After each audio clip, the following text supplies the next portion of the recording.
Bro வணக்கம். புது இடத்துக்கு வந்தேன். இந்த ஃப்ராக் ட்ரை பண்ணேன். ஒரே ஒரு ரூபு தான் ஏறிக்குது. அதுவும் சின்ன மீன். இந்த ஃப்ராக் ட்ரை பண்ணேன். ஒரே ஒரு ரூபு தான் மாடிச்சு. 300 இந்த ஃப்ராகு. ஃப்ளிப்கார்ட்டில் தான் வாங்கினேன். நம்ம ரிசல்ட்டு இந்த கலருக்கு ஆக்ஷன் சூப்பராக வரும். வாங்கினீங்கன்னா ட்ரை பண்ணுங்கள். இந்த மீனை வந்து தண்ணியிலே விட்டுறலாம்.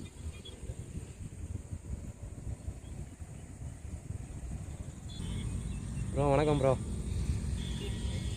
இன்றைக்கி பிடிச்ச சின்ன விரால் இந்த ஃப்ராகில் மாடிச்சு. நம்ம ரிசல்ட்டு 300 ஃப்ளிப்கார்ட்டில் வாங்கினேன். நம்ம ரிசல்ட்டு இந்த ஃப்ராகு இப்போ தண்ணியில் விட்டுறலாம். சின்ன மீன். அடுத்த மீன் ட்ரை பண்ணுறேன். மறுத்தாலும் பார்க்கலாம்.